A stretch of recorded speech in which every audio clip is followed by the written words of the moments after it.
আজও মনে খুব ইচ্ছা থাকলো, তো দুই বন্ধু মিলে এই যে মামু আর আমি দুজনে মিলে আমরা পেঁয়াজি ভরা খাওয়ার উদ্দেশ্যে রওনা দিয়েছিলাম। তো এক জায়গা থেকে পেঁয়াজি বড়া কিনে আনলাম, আপনাদের দেখাচ্ছি। অনেক সুন্দর পেঁয়াজি বড়া। আমরা দেখেন এবার আমাদের পেঁয়াজি বড়াটা। বসো বসো বসো। ওরে পেঁয়াজি বড়া মামু, এ তো হেভি টেস্ট লাগবে। হ্যাঁ, হেভি টেস্টি বড়া। আচ্ছা আপনি খেয়ে বলেন তো, কত আপনি খেয়ে বলেন যে কেমন হয়েছে পেঁয়াজি বড়াটা। বিসমিল্লাহির রহমানির রহিম। ও স্বাদ আসছে, খুবই সুন্দর। খুব সুন্দর। স্বাদ কেন? এত স্বাদ কেন? সত্যি স্বাদ? এত স্বাদ কেন? খুবই স্বাদ। খুবই স্বাদ। তাহলে খেয়ে খুব মজা লাগছে না? খুব মজা। ও আমিও তাই ভাবছি। এই যে পরিবেশটা দেখেন, যেখানে পেঁয়াজি বড়া মামু আর আমি খেতে এসেছি, জায়গাটা দেখেন কিরম পরিবেশ। অনেক সুন্দর, অনেক সুন্দর। মামু তাহলে পেঁয়াজি বড়া খুব ভালো হয়েছে। খুব ভালো। এই আজ পেঁয়াজি বড়া কোথাকার জানো তো? শিবনগর না শিবপুর বলে ওটা? ওটা শিবপুর না শিবনগর বলে?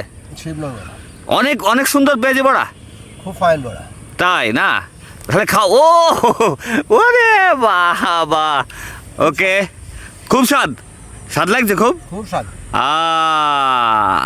তো থ্যাংক ইউ গাইস, সবাই ভালো থাকেন। সিনারিটা এতই সুন্দর, পুকুরের চারি সাইডে গাছ দিয়ে ঘেরা আর মাছে ভরপুর।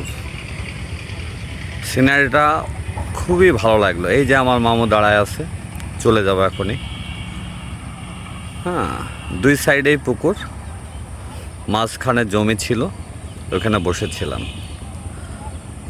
অনেক সুন্দর আকাশের অবস্থাটা।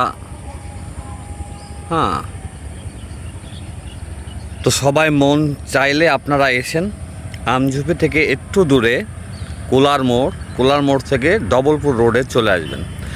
ডবলপুর রোডে এসেই মোড়ের মাঝখানে দুটো পুকুর, এই পুকুরের মাঝখানে একটু জায়গা আছে, ওই জায়গাতে বসে আমরা এই পেঁয়াজি বড়াটা উপভোগ করলাম। সিনারিটা দেখেন কত সুন্দর।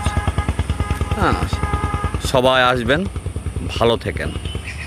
মানুষের মনো পরিবর্তন করার জন্যে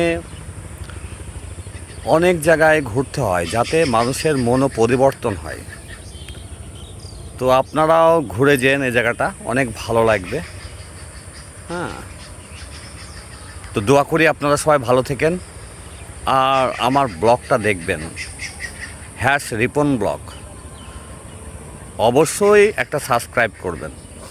তো আপনারা ভালো থাকেন, আল্লাহ হাফেজ।